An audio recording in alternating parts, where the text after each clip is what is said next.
ہر قسم کی حمد و ثنا بڑیائی کبریائی بزرگی یکتائی اللہ رب العالمین کی ذات اقدس و اعلی و بالا کے لیے، اور درود و سلام جناب امام المرسلین امام الانبیاء خاتم النبیین حضرت محمد الرسول اللہ صلی اللہ علیہ وسلم کی ذات اقدس پر۔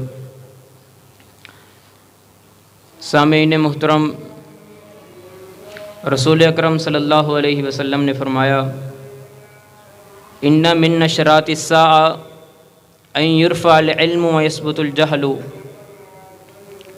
کہ قرب قیامت علم اٹھا لیا جائے گا اور جاہل قرار پکڑ لیں گے، جاہل بہت زیادہ ہو جائیں گے۔ اور آپ صلی اللہ علیہ وسلم نے اسلام کی مثال اس طرح بتائی، فرمایا کہ یدرس الاسلام کما یدرس، اسلام اس طرح اس وقت ہو جائے گا جیسے کپڑے کے پرانے نقش و نگار نہیں ہو جاتے، ایسے اسلام بھی پرانا ہو جائے گا۔ حتی لا یدری ما لا صیام ولا صدقۃ ولا صلاۃ ولا نسک، یہاں تک اسلام اتنا غریب ہو جائے گا، اتنا ناپید ہو جائے گا کہ کسی کو یہ بھی نہیں معلوم ہوگا کہ روزہ کیا ہے، کسی کو یہ بھی معلوم نہیں ہوگا قربانی کیا ہے، صدقہ کیا ہے۔ بس لوگ یہی سمجھیں کہ ہم نے اپنے آباء و اجداد کو قولوا لا الہ الا اللہ پڑھوایا ہے، کہ ہمارے آباء و اجداد کلمہ پڑھتے تھے، دین ہمیں مل کے ہم بھی اسی طرح پڑھتے ہیں۔ اس طرح اسلام بالکل ختم ہو جائے گا۔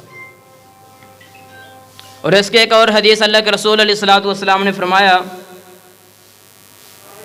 کہ اللہ تعالیٰ ان اللہ لا یقبض العلم انتزاعا ینتزعہ من العباد، اللہ تعالیٰ لوگوں کے سینوں سے علم نہیں کھینچ لیتے۔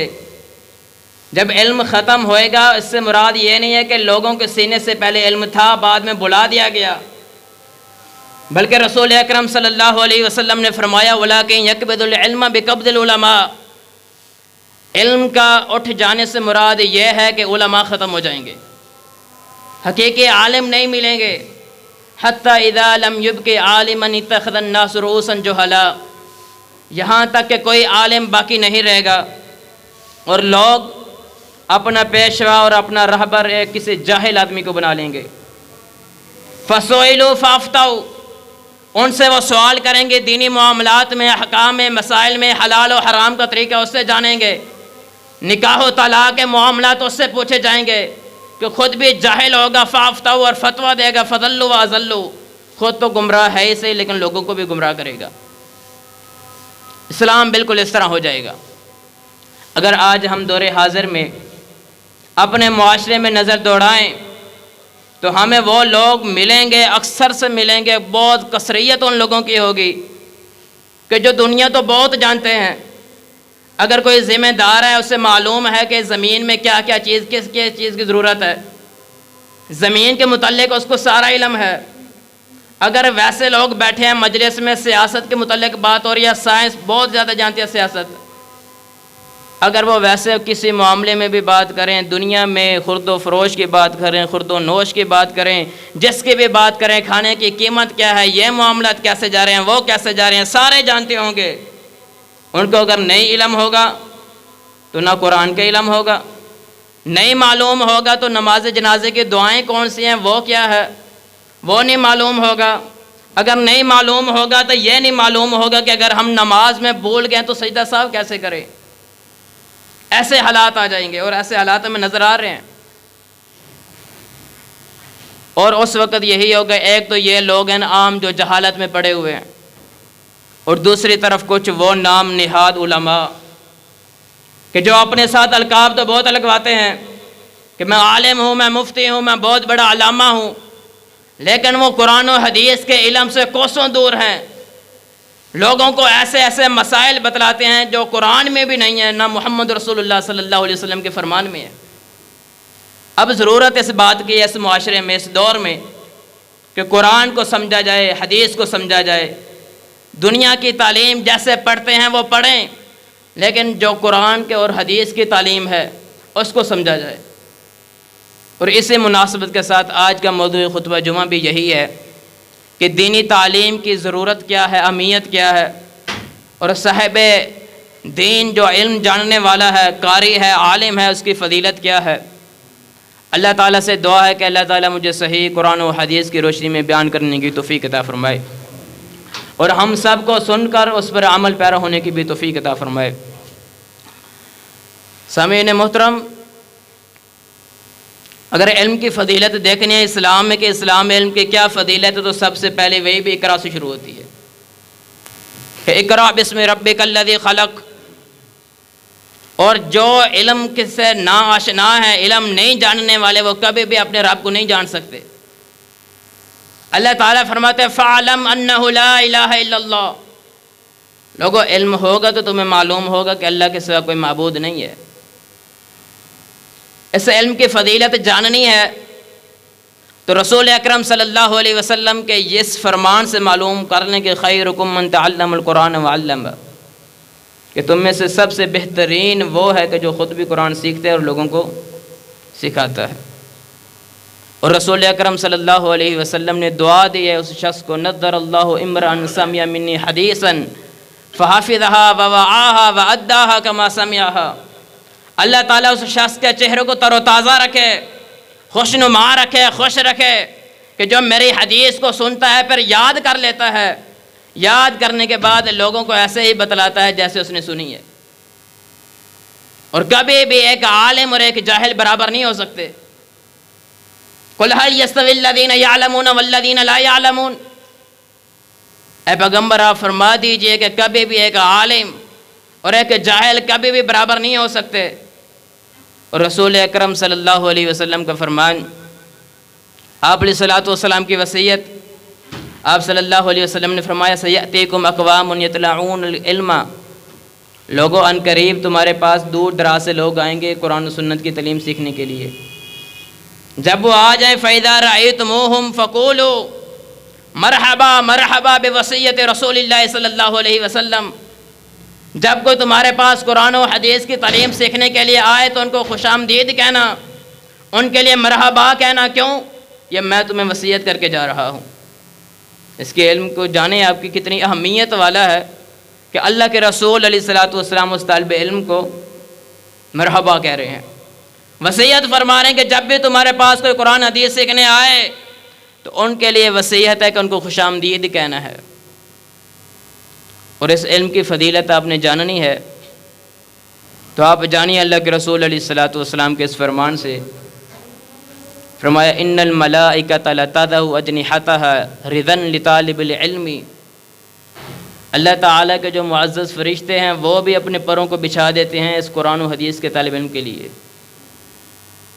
فرشتے پر بچھا دیتے ہیں، جو قرآن پڑھنے والا ہے، جو قرآن کے لیے نکلتا ہے، اللہ کے فرشتے اس کے راستے میں پر بچھا دیتے ہیں۔ اور دوسری حدیث میں رسول اکرم صلی اللہ علیہ وسلم نے فرمایا من سلک طریقا یلتمس فیہ علما سہل اللہ طریقا الی الجنہ، جو شخص علم کے لیے نکل پڑتا ہے، قرآن سیکھنے کے لیے نکل پڑتا ہے، حدیث سیکھنے کے لیے نکل پڑتا ہے، جس راستے پہ وہ نکلتا ہے اللہ تعالیٰ اس کے لیے جنت کا راستہ آسان کر دیتے ہیں۔ اور اس تعلیم کو ہم نے تو بالکل بلا دیا، اور ذلت بھی ہماری یہی وجہ بنی۔ اللہ کے رسول علیہ الصلوۃ والسلام نے کیا فرمایا تھا کہ ان اللہ یرفع بہذا الکتاب اقواما ویضع بہ آخرین، کہ جب تک تمہارا تعلق قرآن کے ساتھ مضبوط ہوگا، تم پڑھو گے، سیکھو گے، سمجھو گے، عمل کرو گے، تم ہمیشہ غالب رہو گے، اس سے تمہیں ملیں گے مقام و مرتبہ، تمہیں ملے گا۔ جیسے جیسے ہمارا تعلق قرآن سے کمزور ہوا، حدیث سے کمزور ہوا، ہم نے اس تعلیم کی اہمیت کو نہ جانا، نتیجہ کیا نکلا؟ آج کہیں ہر جگہ مغلوب نظر آئیں گے تو مسلمان نظر آئیں گے۔ اسے کتاب کی وجہ سے اللہ لوگوں کو عزتیں دیتا ہے، اور اسے کتاب کی وجہ سے جو اس کو چھوڑ دیتے ہیں اللہ تعالیٰ ان کو رسوا و ذلیل و خوار کر دیتا ہے۔ تو آج دیکھیں ہمارے معاشرے کی سوچ ہی بالکل بدل گئی۔ ایسے سوچ بدلی کہ بیٹے کی فکر ہے دنیا کی، کہ میرا بیٹا دنیا میں مار نہ کھائے۔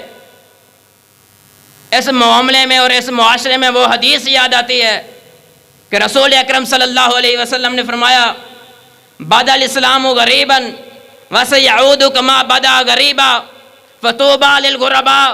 وقت ایسا آئے گا جب اسلام کی ابتدا تھی، ابتدائی مراحل میں تھا، اسلام کو کوئی لینے والا نہیں تھا، اسلام کو کوئی پکڑنے والا نہیں تھا، اسلام کے ساتھ کوئی کھڑا ہونے والا نہیں تھا، کوئی اپنے بیٹے کو اسلام میں نہیں بھیجتا تھا، اپنے بیٹیوں کو تعلیم کے لیے نہیں بھیجتا تھا۔ وقت ایسا تھا کہ جس نے اسلام قبول کیا تھا وہ بھی اپنے اسلام چھپاتے تھے۔ اللہ کے رسول علیہ الصلوۃ والسلام فرماتے ہیں قرب قیامت بھی ایسا وقت آئے گا، اسلام پھر بالکل اجنبی بن جائے گا۔ اور اس سے بڑا اجنبی کیا ہے کہ آج ہمارے انٹرویو ہوں، بڑے عہدے کے لیے ہوں، بڑے منصب کے لیے ہوں، وہاں دیکھی جائے انگلش دیکھی جائے، وہاں دیکھی جائے تو اردو ادب دیکھی جائے، وہاں دیکھی جائے تو ڈگریاں دیکھی جائیں، کہ یہ اسلام اجنبی نہیں ہے؟ وہاں پر جی دیکھو جی انگلش اچھی ہے، ڈگریاں اچھی ہیں، سکول اچھا ہے، سب کچھ اچھا ہے، سورۃ اخلاص سناتے، ٹھیک ہے تو جا۔ آج ہم بسوں میں سفر کرتے ہیں، وہاں پر گانے لگے ہوتے ہیں، وہاں پر فلمیں لگی ہوتے ہیں، کیا یہ اسلام اجنبی نہیں ہے؟ آج بچہ سکول میں جاتا ہے، وہاں پر گالیاں، الا من رحم ربی کے کوئی سکول اچھے ہیں، یا وہاں پر غیبتیں، وہاں پر چگلیاں، کیا اسلام اجنبی نہیں ہے؟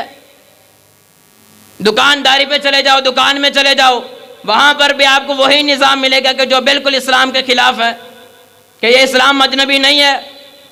رسول اکرم صلی اللہ علیہ وسلم نے فرمایا تھا کہ یہ اسلام پھر ویسے ہو جائے گا جیسے ابتدا میں تھا۔ اب بھی انسان یہی سمجھتا ہے کہ میں کیا سنوں دسا کہ میرا بیٹا ان مولوی بنتا پہ، شرم محسوس کرتے ہیں، عار محسوس کرتے ہیں کہ ہم نے بتایا تو لوگ کہیں گے جی مولوی بن کے کی کرے گا، کہ یہ اسلام اجنبی نہیں ہے؟ فَطُوبَى لِلْغُرَبَاء۔ اللہ کے رسول علیہ الصلوۃ والسلام نے فرمایا اگر اس وقت بھی جو اس قرآن و حدیث کے ساتھ چمٹا رہے گا، اس کو سمجھتا رہے گا، ان کے لیے خوشخبری ہے، ان کے لیے بشارتیں ہیں۔ لوگ آج بالکل اسلام پھر اسی طرح اجنبی ہوتا جا رہا ہے۔ ضرورت یہ ہے کہ جس کے بھی اولاد ہے اس کو چاہیے کہ دین کے لیے بھیجے، قرآن و حدیث سمجھائے، جہاں پر اس کو فکر ہے کہ اس کی انگلش کمزور نہ ہو۔ آج معاملات تو ایسے ہیں، بچہ پیپر دیتا ہے، کیمسٹری کا ہوتا ہے فر لکھ جاتا ہے، فزکس کا ہوتا ہے اسی وقت دے جاتا ہے، بچے کو انگلش فوراً آ جاتی ہے، سب کچھ آ جاتا ہے۔ اسلامیات کا پیپر ہوتا ہے، اس کو سمجھ نہیں آ رہی ہوتی کہ ترجمہ کیا کرنا ہے۔ یہاں سے پتہ چلتا ہے کہ ہمارے اسلام کے ساتھ کیا تعلق ہے، یہاں سے پتہ چلتا ہے کہ ہماری ترجیحات کیا ہیں۔ اور ہم اس فقر و فکر کی وجہ سے نہیں بچوں کو بھیج رہے مدرسوں میں، قرآن نہیں سکھا رہے، حدیث نہیں سکھا رہے، کہیں ہمارے بچے بھوک سے نہ مر جائیں، کہیں ہمارے بچے بعد میں کوئی دنیا میں رہتے ہوئے اپنے آپ کو حقیر نہ سمجھیں۔ کاش کہ ہمیں بھی اللہ کے رسول علیہ الصلوۃ والسلام کی زبان پر یقین ہوتا۔ حضرت محمد رسول اللہ صلی اللہ علیہ وسلم نے فرمایا تھا کہ جب دو بھائی تھے، ان اخوین کان علی عہد النبی صلی اللہ علیہ وسلم احدہما المعترف واخر یلزم النبی صلی اللہ علیہ وسلم، ایک وہ تھا جو کاروبار کرتا تھا، معاملات کرتا تھا، دنیا میں لگا ہوا تھا، اور دوسرا وہ تھا کہ جو اللہ کے رسول علیہ الصلوۃ والسلام کے ساتھ چمٹا رہتا تھا، آپ صلی اللہ علیہ وسلم کی حدیث کو پڑھتا تھا، قرآن کو پڑھتا تھا۔ جو بھائی کمانے والا تھا وہ ایک دن اللہ کے رسول علیہ الصلوۃ والسلام کے پاس شکایت لے کر آتا ہے، اور شکایت کیا کرتا ہے اللہ کے رسول صلی اللہ علیہ وسلم؟ میں سارا دن کماتا ہوں، سارے معاملات میں کرتا ہوں، یہ میرا بھائی جو آپ کے پاس رہتا ہے دار ارقم و دار صفا ہوئی، ادھر قرآن و حدیث سمجھتا رہتا ہے، ادھر پڑھتا رہتا ہے۔ تو اللہ کے رسول علیہ الصلوۃ والسلام نے کیا فرمایا تھا؟ لعلک ترزق بہ، او بھلے آدمی جیڑا تینوں رزق ملتا پیا نا اسے حافظ قرآن دی وجہ تو ملتا پیا، جو تجھے کماتا ہے، جو اللہ تمہیں رزق دے رہا ہے، تمہارے رزق میں برکت ہے۔ لعلک ترزق بہ، شاید یہ جو میرے پاس رہ کر دین سیکھتا ہے، میری احادیث کو سیکھتا ہے، قرآن کو سیکھتا ہے، قرآن کی سر بلندی کے لیے آیا ہوا ہے، شاید اسی کی وجہ سے تجھے رزق مل رہا ہو۔ بس ہم زبانی تو کہتے ہیں کہ اللہ کے رسول علیہ الصلوۃ والسلام کی باتوں کا یقین ہے، اگر یقین ہوتا تو ہم بچوں کے فقر سے ڈرتے۔ اس اسلام کو ہم نے جیسے جیسے چھوڑا رسوائی مقدر بن گئی۔ اللہ نے کیا کہا کہ انما یخشی اللہ من عباد العلماء، میرے بندوں میں سے سب سے زیادہ مجھ سے ڈرنے والے عالم دین ہوتے ہیں۔ اور عالم جو ہوتا ہے وہ سمجھتا ہے کہ گناہ کیا ہوتا ہے، اللہ کے رسول علیہ الصلوۃ والسلام کے جو سر النبی جنہیں کہا جاتا ہے حذیفہ ابن یمان رضی اللہ تعالیٰ عنہ، یہ بخاری میں روایت موجود ہے، وہ فرماتے ہیں کان الناس یسألون عن رسول اللہ صلی اللہ علیہ وسلم عن الخیر، لوگ آتے تھے اللہ کے رسول علیہ الصلوۃ والسلام سے سوال کرتے تھے خیر کے متعلق، بلائی کے متعلق، اعمال کے متعلق، وکنت اسألہ عن الشر، اور میں جب بھی اللہ کے رسول علیہ الصلوۃ والسلام سے سوال کرتا تھا فتنوں کے متعلق کرتا تھا، سوال کرتا تھا کہ اللہ کے رسول جب معاملات گڑبڑ ہونے لگ جائیں گے، جب لوگ دین سے دور ہونے لگ جائیں گے، ان کی علامتیں کیا ہیں، اور ساتھ وجہ بھی بتائی کہ میں ایسے سوال کیوں کرتا تھا، مخافۃ ان یدرکنی، ایسے ڈر کی وجہ سے کرتا تھا کہ کہیں میں ان فتنوں میں مبتلا نہ ہو جاؤں، کہیں میں بھی ان لپٹ میں نہ آ جاؤں، کہیں میں بھی دین سے دور نہ ہو جاؤں۔ سیدنا حذیفہ ابن یمان رضی اللہ تعالی عنہ اپنے آپ کو اللہ کے رسول علیہ الصلوۃ والسلام کے پاس جب بھی لے کر جایا کرتے تھے، یہی سوال کرتے تھے کہ فتنے کے متعلق مجھے بتائیے، ان کی علامات کے مجھے متعلق بتائیے، کہ ان جو عالم ہوتا ہے اس کو معلوم ہوتا ہے کہ یہ خیر خائی کیا ہے، بد خیر خائی کیا ہے۔ حقیقی عالم جو قرآن و حدیث کو سمجھنے والا ہے، جو قرآن و حدیث کو پڑھنے والا ہے، وہ قطع رحمی نہیں کرے گا، کیوں؟ اس کو معلوم ہے کہ قطع رحمی کا گناہ کیا ہے۔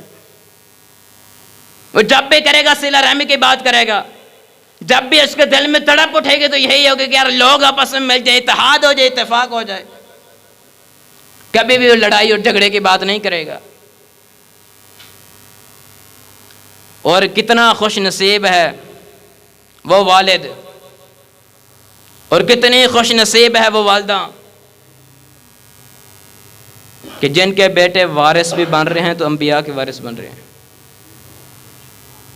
رسول اکرم صلی اللہ علیہ وسلم نے فرمایا ان العلماء ورثۃ الانبیاء، علماء جو ہوتے ہیں یہ انبیاء کے وارث ہوتے ہیں۔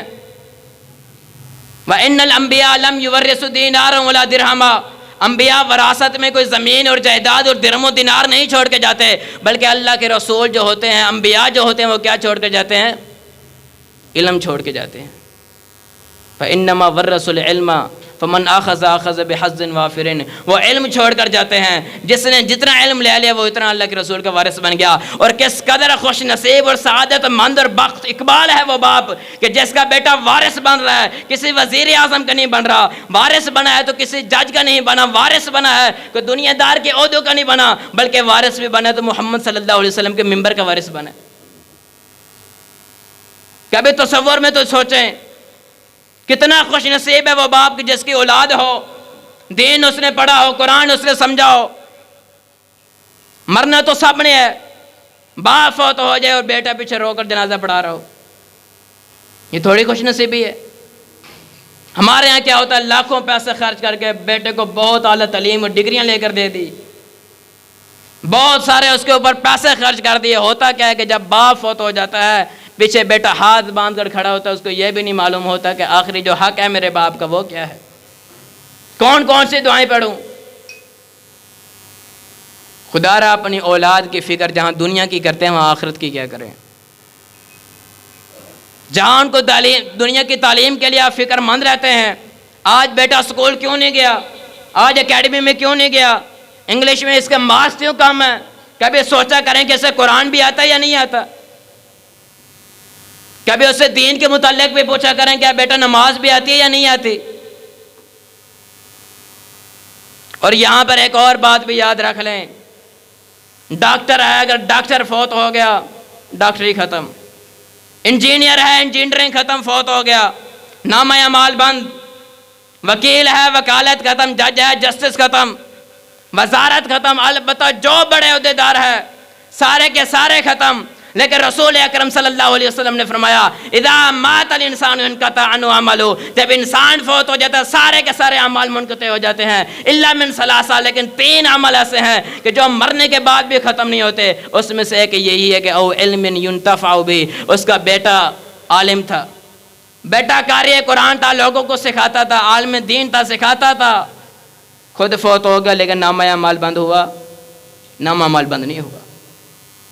اور یہ صرف بیٹے کی فضیلت نہیں ہے بلکہ اس کے والدین کی فضیلت یہ ہے کہ اللہ کے رسول علیہ الصلوۃ والسلام فرماتے ہیں کہ ان الرجل لترفع درجاته فی الجنہ، ایک آدمی جنت میں ہے، اس کے روز بروز درجات بلند ہو رہے ہیں، آج 10واں تھا تو کل 12واں ہے، کل 12واں تھا تو پرسوں 14واں ہے، درجات اس کے بلند ہوئی جا رہے ہیں.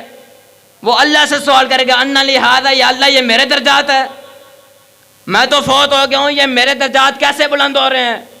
تو رسول اکرم صلی اللہ علیہ وسلم نے فرمایا کہ اس بندے کو جواب کیا ملے گا؟ استغفار ولدک لک. بھلیا آدمی جس پتر نو تو مدرسے پایا سی، جس دی تعلیم دنیا نو اگر تو ترجیح اتنی نہیں سی دیتی، آخرت والی تعلیم بھی صحیح معنی دے اندر تعلیم سی، قرآن حدیث دی وہ سکھائی سی. وہ بیٹا کہ جس کو تو نے قرآن کے لیے مدرسے میں ڈال کر آیا تھا، وہ پیچھے قرآن پڑھ رہا ہے، راتیں تیرے لیے دعا کرتا ہے گڑ گڑا کے، راہو زاری کر کے، رو پکار کے دعائیں کر رہا ہے. جیسے جیسے وہ تیرے لیے استغفار کر رہا ہے، میں تیرے درجے اس لیے بلند کر رہا ہوں. کتنا خوش نصیب ہے وہ باپ کہ خود تو فوت ہو گیا لیکن اس کی نیکیاں فوت نہیں ہوئی، اس کا نامہ اعمال فوت نہیں ہوا. تو اپنی اولاد کو ایسے بنا کر جائیں، اور کبھی سوچا کریں کہ سیدنا علی رضی اللہ تعالیٰ عنہ کو اللہ کے رسول علیہ الصلوۃ والسلام نے کیا وصیت کی تھی؟ واللہ لئن یہدی اللہ بک رجلا واحدا خیر لک من حمر النعم. اے علی اگر تیری وجہ سے کوئی ایک بندہ بھی راہ ہدایت پر آ گیا، تیرے بندے سے کسی ایک نے بھی باطل کو چھوڑ کے حق کو قبول کر لیا، تیری وجہ سے کسی ایک بندے نے بھی اللہ کو صحیح معنوں میں ماننا شروع کر دیا، تیرے لیے سرخ اونٹوں کی قربانی سے بہتر ہے. یہ اس وقت ہوتا ہے کہ جب بیٹا قرآن پڑھا ہوا ہو، جب بیٹا دین پڑھا ہوا ہو، جب بیٹے کے ساتھ آپ نے لگن بھی ویسے پیدا کر دی ہو. اس قرآن حدیث کو آپ پڑھائیں گے، اس کو سمجھائیں گے تو یہ آپ کے لیے صدقہ جاریہ بنیں گے. دنیا جتنی مرضی پڑھا لیں، دنیا کی تعلیم اس وقت فائدہ مند ہے کہ جب دنیا بھی سیکھی جائے، فقط اس لیے سیکھی جائے تاکہ اس کے ساتھ دین کا فائدہ ہو. اللہ کے رسول علیہ الصلوۃ والسلام نے جتنی بشارتیں دی ہیں طالب علم کو، جتنی بشارتیں دی ہیں علم کو، قرآن و حدیث کے علم کو دی ہے. اور اللہ کے رسول علیہ الصلوۃ والسلام جب آئے ہیں، مقصد کیا ہے؟ والذی بعث فی الامیین رسولا منہم یتلو علیہم آیاتہ ویزکیہم ویعلمہم الکتاب والحکمہ. وہ قرآن و حدیث سے سکھاتے ہیں. تو اپنے بیٹوں کو قرآن حدیث سکھائیں، قرآن حدیث پڑھائیں، اور کبھی بھی ان کے لیے فکر مند نہ ہوا کریں کہ میرا بیٹا اگر قرآن پڑھ کے ہم مولوی بن گئے تو کی بن جیسی، کچھ نہیں بنتا، بلکہ آپ کے لیے صدقہ جاریہ بنے گا، بلکہ آپ کے لیے دعائیں کرنے والا بنے گا، آپ کا فرما بردار بنے گا، آپ کے مرنے کے بعد بھی آپ کے لیے نیکیوں کا سلسلہ جاری و ساری رکھنے والا بنے گا. کبھی اولاد کی تربیت ایسے بھی کیا کریں. جس وقت ہمارے پاس دین تھا بلند ہم تھے، جیسے جیسے دین گیا ذلت و رسوائی ہمارا مقدر بنی. اور آج افسوس کے ساتھ کہنا پڑتا ہے کہ یہی ہوتا ہے ہمارے معاشرے میں. ہر باپ کو فکر ہے تو میرے بیٹے کی انگلش کمزور نہ ہو جائے، بڑے سے بڑے اکیڈمیوں میں داخل کر دے گا، لیکن وہ تعلیم کہ جس کے بارے میں اللہ کے رسول صلی اللہ علیہ وسلم نے محنت کی، وہ تعلیم جس کے بارے میں اللہ کے رسول علیہ الصلوۃ والسلام نے لوگوں کو حکم دیا بلغوا انی ولو آیا، وہ تعلیم کہ جس کے بارے میں سیدنا ابو ہریرہ رضی اللہ تعالی عنہ بے ہوشی کی حالت میں بھوک برداشت کر کے بھی سیکھنے چلا جایا کرتے تھے، وہ تعلیم کہ جس کو سیکھ صحابہ کرام رضوان اللہ علیہم اجمعین. کیا بچپن سے سارے عالم تھے؟ کیا بچپن سے سارے مفتی تھے؟ نہیں. جیسے جیسے دین آیا ان کو فکر تھی، ان کو معلوم تھا کہ ہم نے قرآن سیکھنا ہے، حدیث سیکھنی ہے. وہ اللہ کے رسول علیہ الصلوۃ والسلام کے پاس آتے تھے. اور سیدنا عمر ابن خطاب رضی اللہ تعالیٰ عنہ کا واقعہ موجود ہے کہ انہوں نے دین کیسے سیکھا ہے. سیدنا عمر ابن خطاب رضی اللہ تعالیٰ عنہ ایک انصاری صحابی کے ساتھ جوڑی لگا لی تھی. ایک دن میں کام کے لیے جاؤں گا تو اللہ کے رسول صلی اللہ علیہ وسلم کے مجلس میں چلے جانا، وہاں حدیثیں سیکھنا، وہاں اللہ کے رسول علیہ الصلوۃ والسلام جو فرمان بتائیں وہ سیکھنا. شام کو میں واپس آ جاؤں گا، وہ مجھے سارا کچھ بتا دینا. اگلے دن میں حدیثیں سیکھوں گا، میں قرآن سیکھوں گا، میں ترجمہ سیکھوں گا، تو کاروبار کے لیے چلا جانا. شام کو میں سارے کا سارا آپ کو بتا دوں گا، جو تو کمائے گا وہ آدھا میں لے لوں گا، جو میں کماؤں گا آدھا تو لے لینا.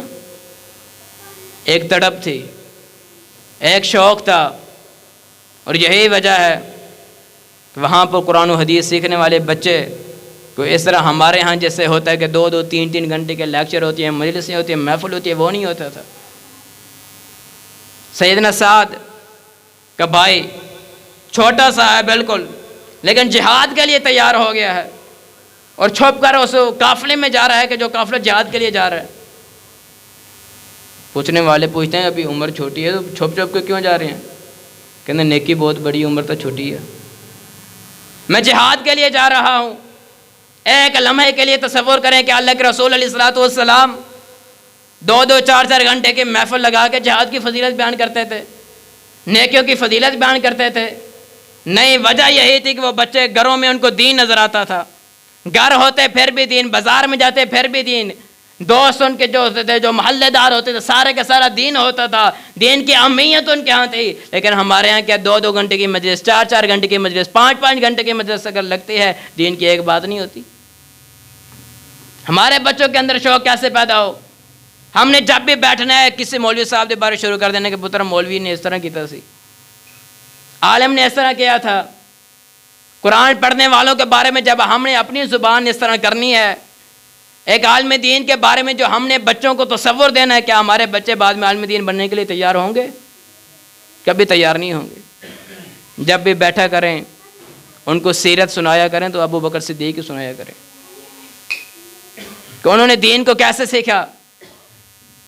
جب انسان دین سیکھ لیتا ہے، قرآن حدیث سیکھ لیتا ہے، جہاں پر اس کی دنیا بہتر ہوتی ہے وہاں پر اس کی آخرت بھی بہتر ہو جاتی ہے۔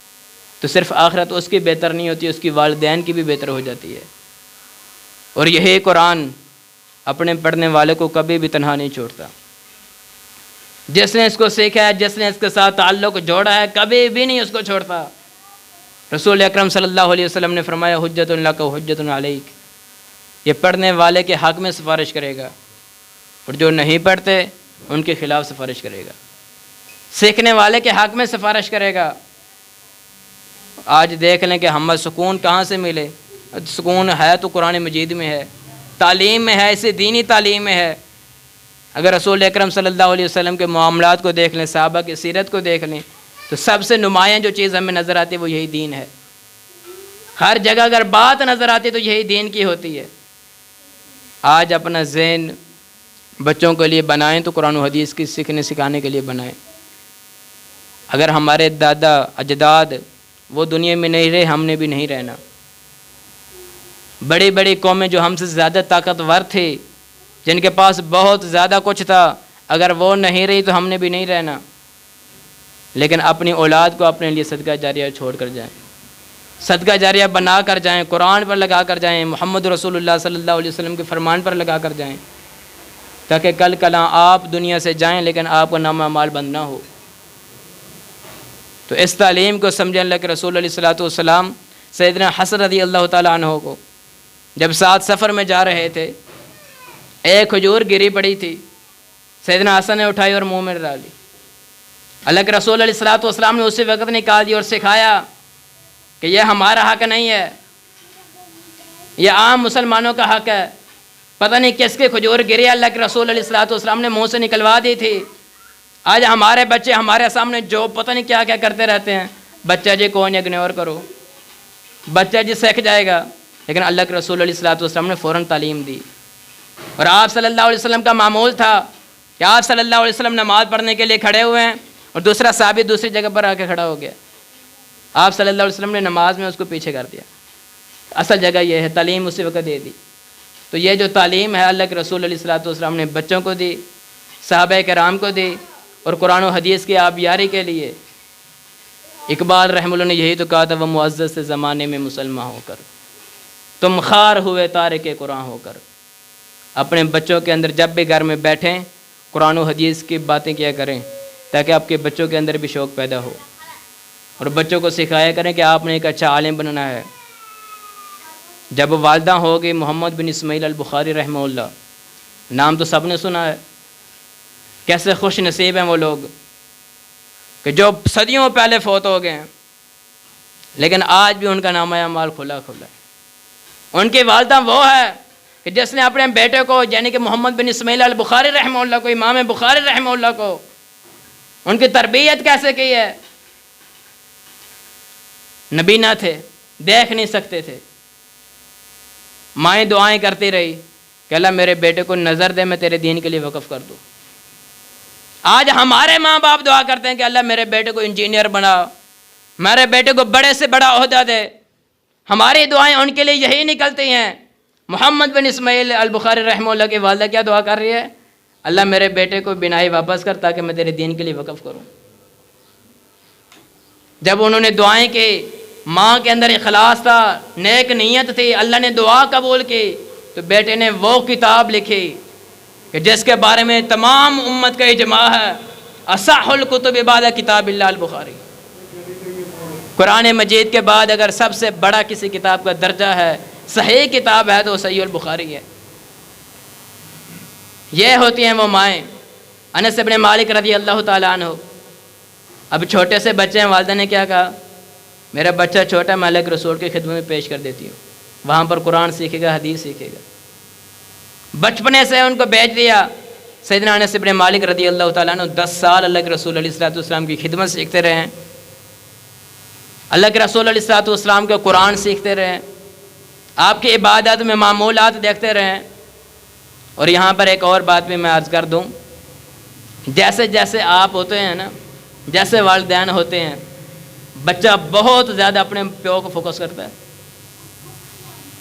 سیدنا عبداللہ ابن عباس رضی اللہ تعالیٰ عنہ کا نام تو سب نے سنا ہے. یہ اللہ کے رسول علیہ الصلوۃ والسلام کے گھر میں ایک بار گئے، رات سوئے. اللہ کے رسول علیہ الصلوۃ والسلام کا معمول دیکھا کہ آپ اٹھے ہیں تہجد کے لیے. جب دوسری رات ہوئی، سیدنا عبداللہ ابن عباس رضی اللہ تعالیٰ عنہ اللہ کے رسول سے پہلے بیدار ہو گئے کہ حضرت محمد رسول اللہ صلی اللہ علیہ وسلم تہجد پڑھتے ہیں. پانی کا انتظام سیدنا عبداللہ ابن عباس نے کیا، اور جب پانی کا انتظام کیا، اللہ کے رسول علیہ الصلوۃ والسلام کو معلوم ہوا تو آپ نے دعا دی، اللہم فقہہ فی الدین وعلمہ التاویل. اللہ اس عبداللہ نو دین دی سمجھ عطا فرما، اللہ اس عبداللہ نو قرآن دی سمجھ عطا فرما. آج بھی مفسرین صحابہ میں جو سب سے زیادہ تفسیر جاننے والے کا نام آتا ہے تو عبداللہ ابن عباس کا آتا ہے. بچوں کے لیے وہ اس اللہ کے رسول علیہ الصلوۃ والسلام کا طریقہ دیکھا، آپ علیہ الصلوۃ والسلام نے دعا دی، عبداللہ کی زندگی بن گئی. اور یہی عبداللہ ابن عباس رضی اللہ تعالیٰ عنہ ہیں کہ جن کو سیدنا عمر ابن خطاب رضی اللہ تعالیٰ عنہ اپنے مجلس میں بٹھایا کرتے تھے. کہ بعض صحابہ ہوا کرتے تھے، لیکن عبداللہ ابن عباس کی عمر کم تھی لیکن علم تھا. یہی وجہ ہے کہ یرفع اللہ الذین آمنوا منکم والذین اوتوا العلم درجات. اللہ اس علم کی وجہ سے لوگوں کو عزت دیتا ہے، اس علم کی وجہ سے لوگوں کو مقام و مرتبے دیتا ہے. صحابہ نے کہا تھا کہ اے عمر، بڑے بڑے صحابہ بیٹھے ہوتے ہیں، یہ مجلس شورا جو ہوتی ہے، مشاورت ہونی ہوتی ہے، آپ عبداللہ ابن عباس کو کیوں بٹھاتے ہیں؟ تو ایک بار پھر سیدنا عمر رضی اللہ تعالیٰ عنہ نے اذا جاء نصر اللہ والفتح کے بارے میں پوچھا تھا. میرے صحابہ بتاؤ اس کے شان نزول کیا ہے، اس صورت کا مفہوم کیا ہے؟ ہر صحابی نے اپنی رائے دی. عبداللہ ابن عباس سے پوچھا تو انہوں نے کہا کہ اس صورت میں اشارہ ہے کہ اللہ کے رسول علیہ الصلوۃ والسلام دنیا میں سے چلے جائیں گے، کیونکہ اللہ کے رسول علیہ الصلوۃ والسلام کی آمد کا مقصد ہے دین کو پھیلانا. اب مکہ فتح ہو گیا ہے، لوگ دروگر گروہ اسلام میں آتے جا رہے ہیں، اسلام قبول کر رہے ہیں، اسلام کا نام بلند ہو رہا ہے. اب اللہ کے رسول علیہ الصلوۃ والسلام کو اشارہ مل گیا کہ آپ دنیا سے چلے جائیں گے. تو سیدنا عمر ابن خطاب رضی اللہ تعالیٰ عنہ نے کہا تھا میرے صحابہ، میں اس وجہ سے اس بچے کو اپنے پاس بٹھاتا ہوں کیونکہ اس کے پاس قرآن کا علم ہے. تو یہی عمر بن سلمہ رضی اللہ تعالیٰ عنہ کو دیکھ لیں، بالکل 6-7 سال کے صحابی تھے لیکن قرآن بہت آتا تھا. جو بھی قافلہ تھا قرآن سیکھتے تھے، آیات کسی سے سیکھ لی، سورت کسی سے سیکھ لی. اللہ کے رسول علیہ الصلوۃ والسلام نے فرمایا کہ تمہاری قوم کا امام وہی بنے جس کو قرآن زیادہ آتا ہے. یہ عمر بن سلمہ رضی اللہ تعالیٰ عنہ لوگوں کو امامت کروایا کرتے تھے. عمر کتنی ہے؟ 7 سال. کیوں؟ قرآن سب سے زیادہ یاد تھا، قرآن کے حافظ تھے. اور ایک لمحہ بھر کے لیے سوچیں تو صحیح، انسان کبھی سوچے کہ کتنا خوش نصیب ہے وہ باپ کہ جو پیچھے کھڑا ہوتا ہے اور اس کا بیٹا مصلی پر کھڑا ہوتا ہے. کتنا خوش نصیب ہے وہ باپ کہ جن کا بیٹا حافظ قرآن ہوتا ہے، عالم دین ہوتا ہے. اللہ تعالیٰ سے دعا ہے کہ اللہ تعالیٰ ہمیں اس علم کی سمجھ عطا فرمائے. اپنی اولاد کو بھی اس راستے پر گامزن لگانے کی توفیق عطا فرمائے۔ لوگوں یہی راستہ جنت کا راستہ ہے۔ میں نے جیسے شروع میں بھی ایک حدیث بیان کی تھی، من سلک طریقا یلتمس فیہ علما سہل اللہ طریقا الی الجنہ، جو بندہ بے علم کے لیے نکل پڑتا ہے، قرآن و حدیث کے لیے نکل پڑتا ہے، سیکھنے کے لیے نکل پڑتا ہے، اللہ تعالیٰ اس کے لیے جنت کے راستے آسان کر دیتے ہیں۔ تو اپنی اولاد کی جہاں دنیا کی فکر کرتے ہیں، کبھی جنت کی بھی فکر کیا کریں۔ اصل میں وہی ٹھکانا ہے، فمن زحزح عن النار وادخل الجنۃ فقد فاز۔ اللہ تعالیٰ سے دعا ہے کہ اللہ تعالیٰ ہمیں اپنی اولاد کی صحیح معنوں میں فکر کرنے کی توفیق عطا فرمائے۔ جہاں پر ہم ان کی دنیا کے لیے فکر مند رہتے ہیں، دنیا کی تعلیم کے لیے فکر مند رہتے ہیں، ان کے معاملات کے لیے فکر مند رہتے ہیں، ایسے قرآن و حدیث کی بے چینی بھی ہمارے دل میں آ جائے کہ میرا بیٹا قرآن کیوں نہیں پڑھ رہا، میرا بیٹا حدیث کیوں نہیں پڑھ رہا۔ اللہ تعالیٰ سے دعا ہے کہ اللہ تعالیٰ ہمیں عمل کرنے کی توفیق عطا فرمائے۔ وآخر دعوانا الحمدللہ۔